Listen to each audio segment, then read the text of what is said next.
I would say you don't want to go any longer than like 2 minutes being max, because it's just, you've got to think about the nature of LinkedIn. People are just quickly scrolling through.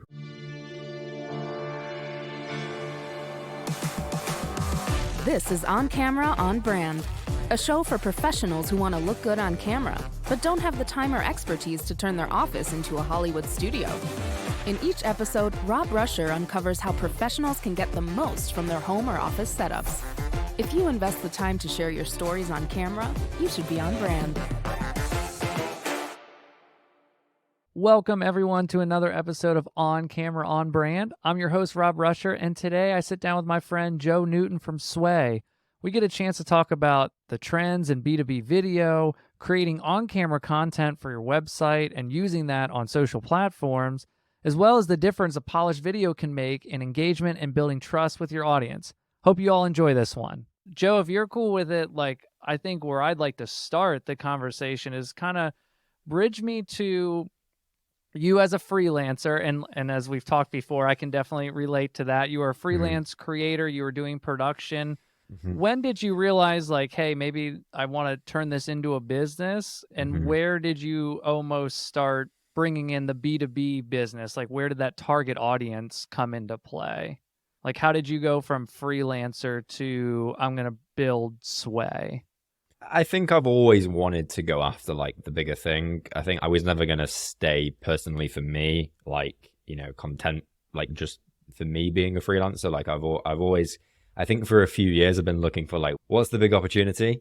And I think for whatever reason, the stars, I think, have just kind of aligned with Sway. And I saw the big problem, I guess, of, the big shift, I guess, if we start there, of, video as a medium is becoming a lot more important in B2B. I believe, and my co-founder believes, it's the next big real content shift with AI and the direction that all social platforms are going in. So I saw the opportunity, and without tooting my own horn, I think we're the best position to solve it. So, and I think B2B kind of been in and around B2B for a few years now. For whatever reason, and I mentioned this on another podcast, I've always been more drawn to software and the B2B buying process more than I have I've got a lot of friends who are in quite a few friends who do who run creative studios and ad studios for e-commerce, the direct consumer type businesses.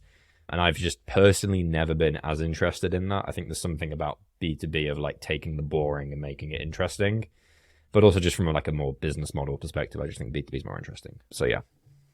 And what type of work were you doing on the freelance world? What was a typical project or client for you before Sway? What were you doing before you built the company?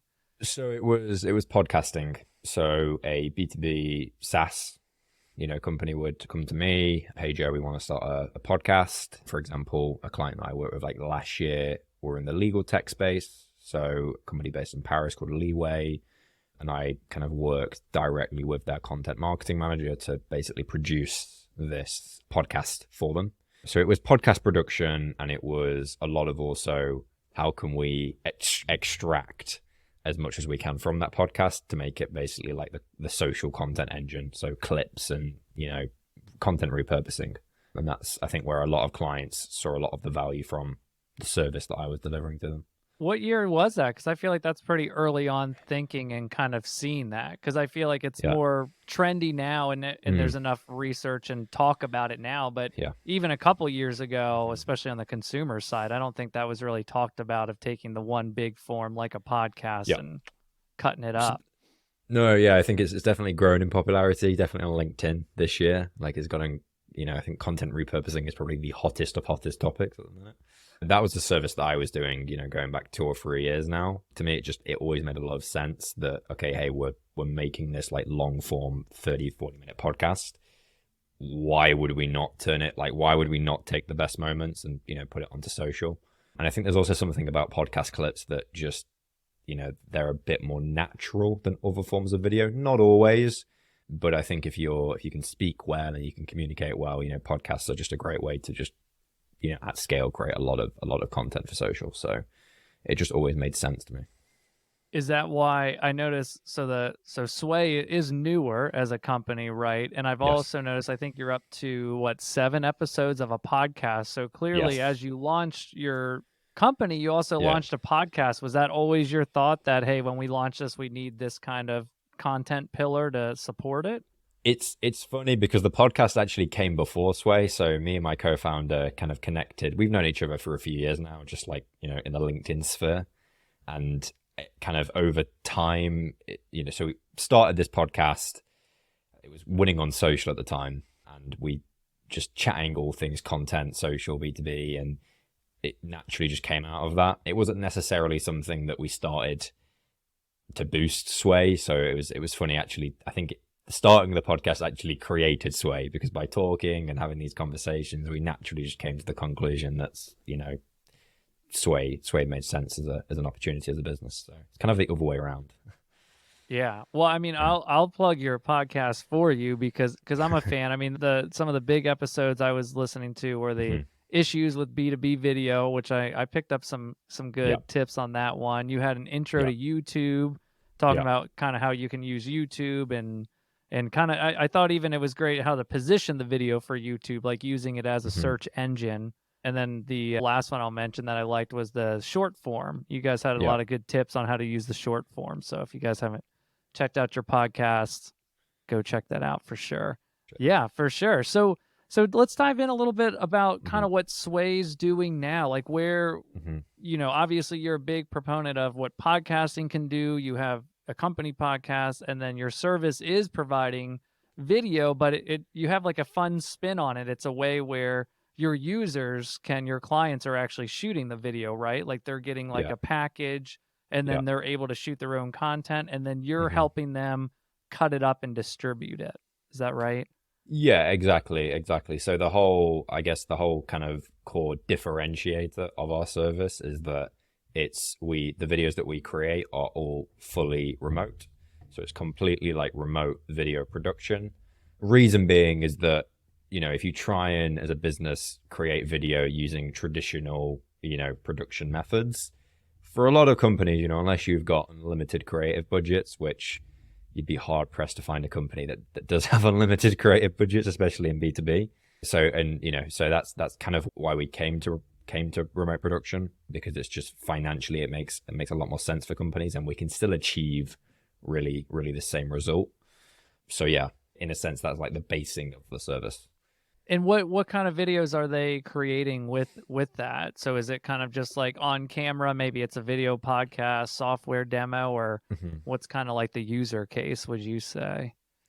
So the use case tends to be with clients, it's mostly like short social videos. That's just where we see like the most impact, really. So it's like native scripted kind of social clips. So we'll work directly with the founder, with the CEO usually. So for example, we've got an agency client where we're working directly with their CEO to help them script clips, and then he'll film them, we'll edit them, and then we'll post them on his LinkedIn profile. And what we suggest to clients is that starting with short form, so starting with easy to script, easy to record short form clips is the best way to get going with video, because it's the lowest barrier to entry, but you can still extract a lot of value out of it. But it also allows you to test concepts quite quickly and just kind of, move the needle quicker than what you can with, say, a more complex form, like a mid-form 15-minute YouTube video or, that type of thing. So yeah, that tends to be where we start with clients. Well, let's say I'm listening to this and I'm like, you're right. Like I can't do this 20-minute video. I'm barely that comfortable on camera, but these little like 60-second, 30-second, where does that structure start? Like what are you creating in those shorts, or do you have like advice for people like where to start in shorts? So I think contextually it all depends slightly on the company. What we tend to suggest with clients and how we instruct them is like, what are your kind of core POVs? What is your messaging as a company? And we try to kind of split those out into different themes, different buckets, and then help the founder, help the CEO, because it's usually the founder that we're working with, to then basically package those points of view up into short clips and then distribute those. All right. And a POV could be anything from just a it's like the old way, new way framework. For example, because we were filming it today with a client, right? They're an agency, and a big one of their big points of view is lead gen is out the window, and now it's all about creating demand efficiently, right? And so that was actually a clip that we did today that was just the founder talking through what that means, what that big shift in in the marketing world means, and why marketing teams need to adapt to that. So it's finding out how can we basically take those points of view that we have as a company, and then how can we package those up in different angles, in lots of different ways as clips. So that's the way I like to think about it. But look, contextually, it will look different for a lot of different companies, which is why I tend not to say like it's absolutely you've got to do it in this specific way. It's it's different for different clients. Yeah, I mean, and that almost goes along one thing I've heard as a theme, and even on the other side, like years ago, I remember getting, big budgets to go to these corporations to shoot and literally just do the FAQs, their most common questions that they always, we'd bring in a whole crew, we bring, all day, 8 hours, they'd bring in all these people and shoot it. And now it's like, what you could have an executive or your marketing director, shoot it from your office, and just do that. Exactly. So are you seeing that? I mean, obviously there's a social element, but I feel like there's so much value in these for your website too, to put it around as people are scrolling down, they can, instead of just seeing pictures or reading text, they can hear from the founder, see the person behind the business. 100%. And what we're starting to do with clients is kind of retuning the traditional website product explainer video. So, you hit most SaaS websites, and the first thing you'll see somewhere near the top of the page will be that very traditional, animated, crazy explainer video that's 60 seconds long. You never see a face.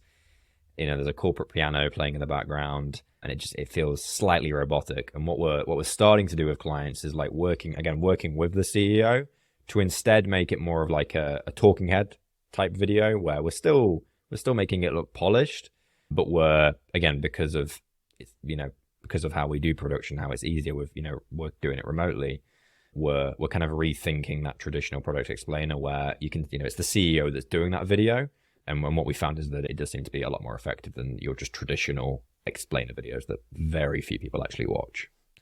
Yeah, and to me it seems like a simple concept, but I'm surprised, you're looking at all these softwares, $200 a month, $1,000 a month, and there's nowhere on show me what it looks like. Yes. I'm not going to spend thousands of dollars. I mean, really, I'm pretty good with my money. I'm not going to be spending $10 a month if I don't see what it actually looks like. So it's you don't have to do this whole crazy animation. That's fun, but just have someone tell me about it and then share your screen so I can see what it's actually going to look like for me. Yeah. I feel clearly articulate but some the value. companies are getting it. Yeah. It's crazy how, I guess that goes all the way back down to messaging though. Most B2B SaaS websites, messaging is just, I think, quite horrendous. It's all over the place, not clear, and I think that probably spills into how they make videos as well, where it's just nothing's very clearly communicated, which is probably a bigger messaging problem than it is a video problem. Yeah, I mean, to me, it sometimes comes down to trust too, because if you can clearly tell me what you do and show it, then I believe you can do it. I mean, an example for mine is for my online course and some other stuff I'm building out. I chose Podia, and there's a million platforms, to post whatever, but I literally chose Podia because of their YouTube content. They had this mini doc of showing a guy that went through the process. I could see what it actually looked like, and I think it was their CEO that is on the face of a lot of it. So and I was just like, okay, cool. This, I feel like this company knows what they're doing. They want their users to succeed. And I don't know, when it comes down to it, at least in this space, you usually have 5 to 10 solid options for whatever you're trying to do. And it really just comes down to if it connects with you, I guess, Exactly. Yeah. 100% agree. So how do you try to nail that? I guess that's that's a good follow-up question.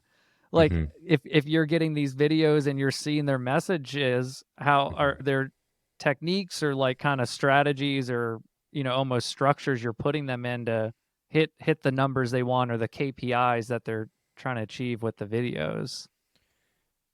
When you say KPIs, do you mean What do you mean Like their exactly by that? goals, I guess. So like Hmm. as I was formulating the question, I was thinking of it in my Yeah, head. yeah, So maybe yeah. that wasn't the best No, best it's fine. wording, but Yeah. like how are you, I guess here's a simple way. Hmm. If a client is like sending you these videos, you're cutting them up and you're putting them out there, how are you Yeah. saying these are successful or these are working for you? Do you know what I mean? Or how are you making sure I that's driving the message? 100%. I think the biggest way, and I'm not the first one to say this, but it's qualitative signs. I think in the very early days of any form of video content, probably similar honestly to like podcasting, and you'll hear a lot of people, you know, especially on LinkedIn who talk about podcasting success also mention this, and it's in the early days you're just looking for qualitative signs. So when you're putting out this content, are you actually getting like people thoughtfully leaving comments saying, "Oh, this was really interesting. I love that you mentioned this, and I haven't thought about it like that before." You're getting a direct message on LinkedIn saying, "Just listened to your, to your podcast. It was great. I love this part." I think for me, that's a lot more powerful than trying to like, game the metrics or like, trying to overthink, because you can really, particularly on platforms like YouTube, you can really overthink metrics in the early days. Average view duration was my retention was not quite at this number.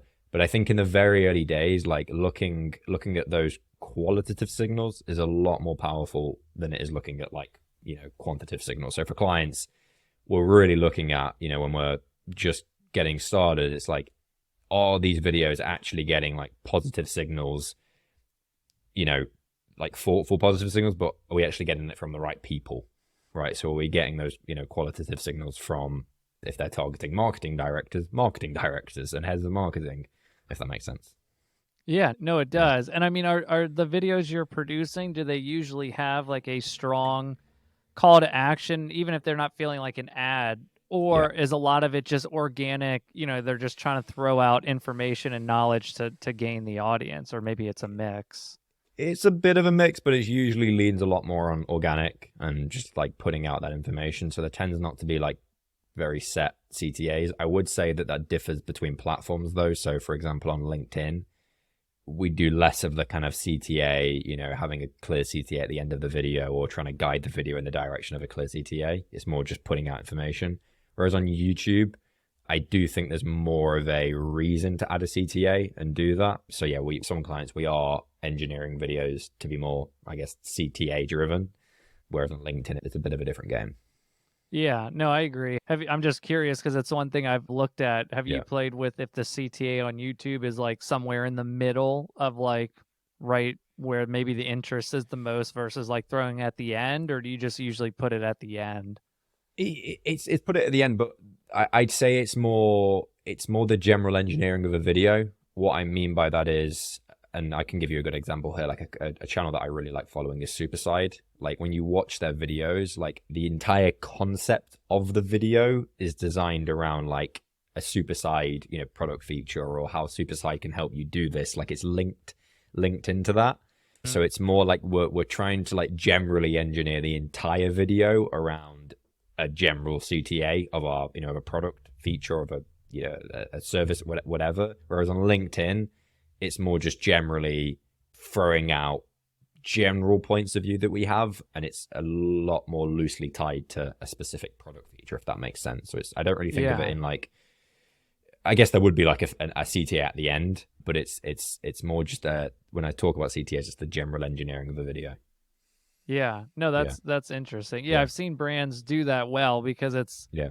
somehow they're able to give you information that you can use, but it makes it a lot better if you use their product when Exactly. doing. And that's the goal. And I think it's probably harder to pull off on LinkedIn because I don't really think when someone's just scrolling through LinkedIn, like I think they're far more inclined to consume content that's a lot shorter. So it's I think it's harder to do that.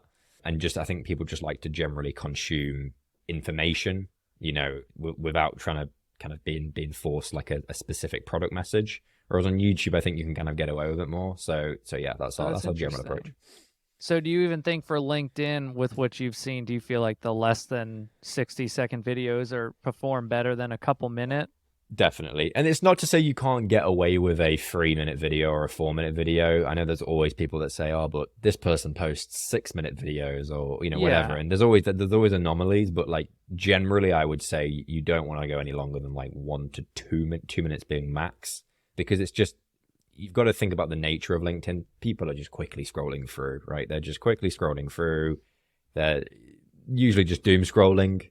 Right, I know it's not a great term, but that's really what people are doing on that platform. Whereas on YouTube, it's more relaxed, right? You're more inclined to sit there and watch a 20-minute video or a 15-minute video. Whereas LinkedIn, it's a different platform. Yeah, it's almost like, I mean, if you think of it in the sales funnel or lead terms, it's almost like LinkedIn is more of the cold lead, and then YouTube's a war. Like if you're going to, I mean, when you said that, I've never thought about this, but when I go to YouTube, I'm going to invest 5 to 15 minutes, maybe if I really see something more, but it's like, 30, you're right. Like on LinkedIn or something else, it's that, just these little snippets. Yeah. And it means that I think the longer the video is on LinkedIn, like it has to be very strong, right? If you want to put out a 5-minute video on LinkedIn, you've got to really like make sure that video is strong, right? And I think you can only, I'd suggest that if you want to do that, build up an audience first of people who engage and like your content, like your messaging and the content you put out, so that they actually, when they do see you in the feed, they will invest that 5 minutes, right? But if you're very new to the platform and you've not really built an audience, good luck getting people to invest 6 minutes of their time into a video. It's probably not going to happen. Yeah, it's a great way to look at it. And it's not saying, I mean, I know what you mean too, because it's so true. And it's not even that your content isn't valuable, but I do the same with podcasts. It's like, I love when podcasts have like less than 10-minute episodes, even if there's not a lot, because I will gladly click on that and listen. But like for me to invest my entire commute wherever I'm going, or an hour on a show with two people investment I don't even know. Yeah. It's a lot, and it's a big investment because there's so much good content. It's like you're competing with really good creators. Yeah. Have you noticed, like with your video content, if like a better production value does better? I mean, obviously the content has to be there, but I just feel like when it comes to, if you have 5 of the same options, you would listen and watch probably the most crystal clear, crisp image if you had a choice. 100%. I mean, the one thing I would say though at the base of everything, and I think one thing that I will always stand by, is that fundamentally, if the content is crap, no one's going to watch it, right? You could have the highest production, insane looking cinema, like it looks insane, but if the content is dull and there's nothing unique about what you're actually saying and what you're delivering, the production value really it doesn't matter. However, to caveat that, I think if the base is good and you've got really solid information, I think what can happen is when your production is too low, it starts to kind of like affect the delivery and affect almost like the perception of what you are delivering, because it's like, well, if this information is so good, then why does it look kind of like production wise 4 out of 10? The trust isn't there. The perceived value goes way 100%, down. 100%. I completely agree with that. But I think the key thing is ensuring that you have got a good base. But I completely agree with you. Like you need to then very quickly, take production seriously. Otherwise, from a trust perspective, it's like something's not right here. Yeah. So With the clients you work with, and you don't have to go into too many of the details, but is it you're sending kind of like a basic camera? Like obviously it looks better than the webcam, and I think so. Like where are you kind of almost drawing that line? Are you just getting them good enough, a light, make sure they sound and look good, and then that usually seems good enough if the content is there and the messaging's there. Yeah, I mean, we do take the equipment quite seriously with our clients. Like we do send, and like I'm not the, I will hold my hand up, I'm not like the technical video guy in the business. That is my co-founder Sergey. So absolute equipment specifics, he would be the guy to talk to. And do we need to phone him in? Do we need? We need to phone a friend. But I can get the equipment so you can put it in the description for the podcast description. But we do send, so we'll send a camera, we'll send lighting, we'll send a mic, we'll send a tripod. So we send them that equipment, and the key thing is we don't just send it, but we also spend quite a bit of time helping them virtually set it up. So yeah, we do take production seriously for clients, because again, to your earlier point, for me, it's really important from a trust perspective. And it's not to say, I'll do podcasts and I'll put out videos that aren't always the highest production, just because, personally me, I move around quite a lot. So like I'm not always able to get perfect equipment. So, but I always try and get it to a level where it's, for me, I feel good about it. But yeah, for our clients, we take it very seriously because we know it's important. Well, and I think it's different. There's definitely a difference between being a guest on a podcast, of course, and like putting a website out on your homepage of your website, so little bit different. I think that's where it is. And I think that's an interesting thing too, because it's not to say you can't, it's almost like create as much as you can, especially if you really have a great idea. But I feel like there are times when maybe you should like make it look a little better, depending on where it's going to be and how long it's going to live there. If it's going to be a reel that's going to be deleted in 24 hours, then of course, sure, you walking down the street saying something that you think will connect with people, do it. Of course. And there's a time as well for, I think, like the walking down the street iPhone video where it's very quick on the fly, put it out. But yeah, we generally, and we lean this way with like editing as well, right? I think there's also by taking that production, like post-production level up a little bit with the content you're putting out, it's also another layer of like, okay, like it's these guys take this seriously. Like there's a level of like, I don't know what the word would be, but like polishness. I don't know if that's even the word, but yeah.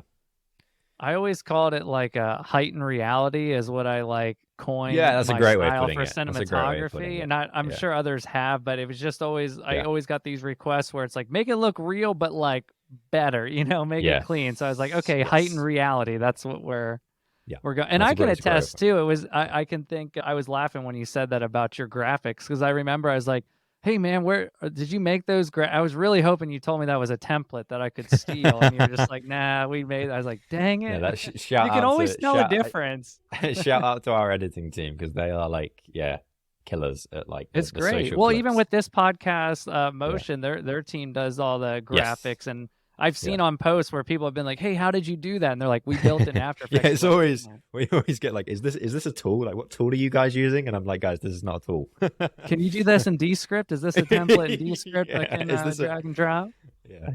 Is this done in iMovie? Yeah, no, it's not. It's funny how it's so different, because I mean, I've been doing the freelance thing forever, and whenever I've tried to do motion graphics, it's literally like I'll go hard for like a day or two, maybe 4 hours, and I'm just like, my brain's not, I can't do it. I don't know. No. I need like something actually to hold on to and move. I need some mechanical objects to adjust. No, I was the same. I like very back in the day tried to do After Effects, and it just completely overwhelmed me. So left it to where I tried Cinema 4D before too, so shout out to the people that make motion graphics from scratch is intense. That's a whole level. Well, what about for you? Are there any like tools or software that you're using daily that you love or you couldn't do without?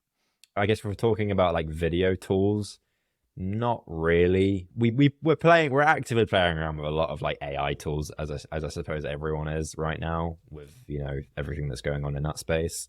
And we do, transparently use things like GPT-4 to, help with script writing, at least to create the basis of scripts and to like help with production planning. Why wouldn't you? Of course, but I think there's some people that, are completely anti it all. But yeah, like I would say though on the whole AI tool conversation, because I know this is like what everyone is talking about, it seems, when I refresh my LinkedIn feed every day. I think there's a lot of tools that get a lot more hype than they probably deserve. And I think generally I'd be very cautious about a lot of these tools, because I think they're very early stage, and a lot of the time they end up creating more work than they do time saved. So yeah, I think you've got to be quite careful about what you add into your workflow with these tools.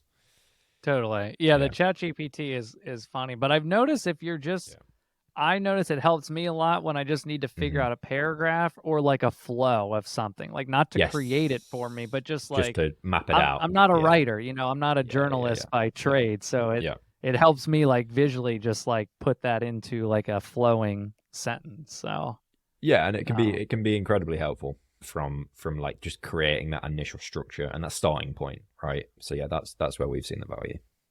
Yeah. And then in terms of like how you're Do you just distribute these videos per channel, or are you using a system to view it and analyze everything, or are you just doing it by channel? It's usually by channel. Again, I think there's like, obviously like scheduling tools and stuff, but we tend to do it by channel because we want to assess metrics like at a channel level.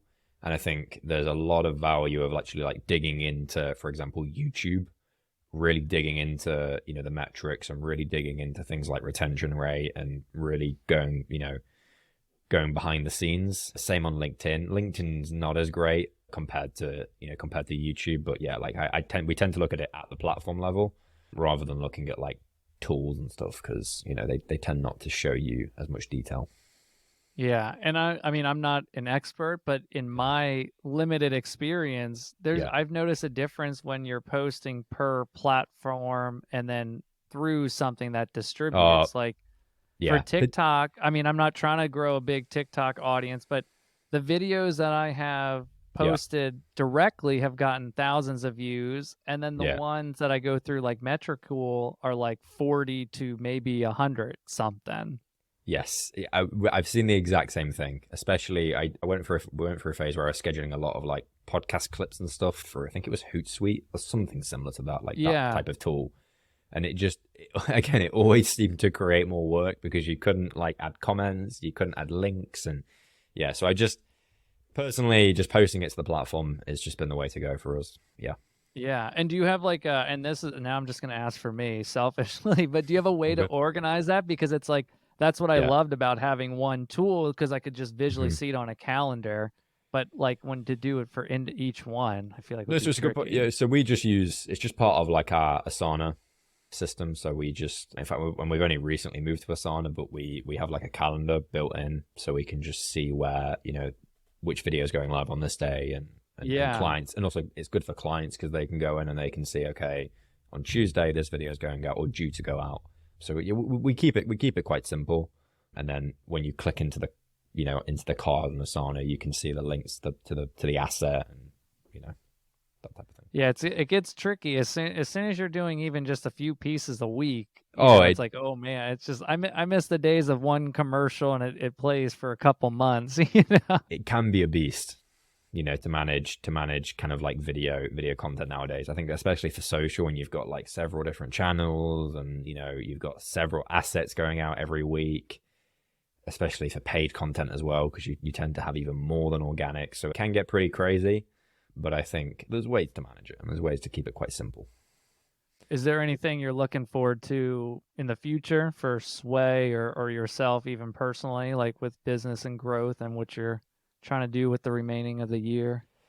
Yeah, I'm very ambitious for the rest of this year. I'm very excited. I think there's a lot of headwinds, just in the industry and like in the content world, AI, everything, that I think we're very well positioned to really grow and to grow fast, which is what we want to do. So yeah, I think it's going to be an exciting next few months. A lot of challenges with trying to scale up a service and a subscription type service, which it's hard to do because there's not really many people that have done it. So you've got to kind of learn everything from scratch, really. Yeah, production's hard because I feel like each video, each ask can be so different. Yeah, exactly. So it's templatizing things, it's creating processes for everything. But I think we'll get there.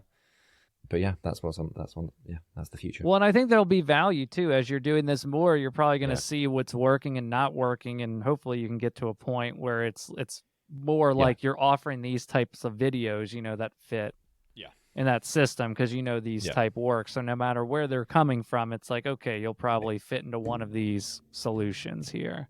Exactly. Like we're already getting to the place where a product how-to video, we've kind of got a process mapped out for it.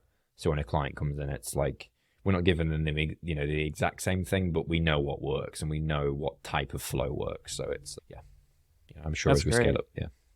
Well, so where can people kind of connect with you and find out more about you and Sway?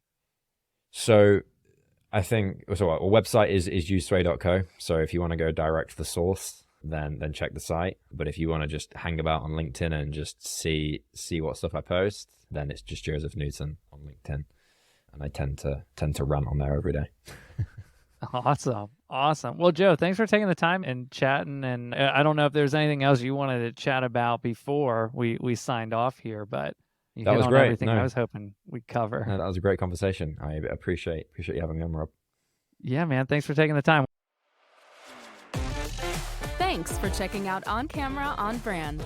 This episode is produced by Motion, a podcast agency that helps B2B organizations create their own shows. If you enjoyed what you learned, check out more episodes at motionagency.io/oncameraonbrand.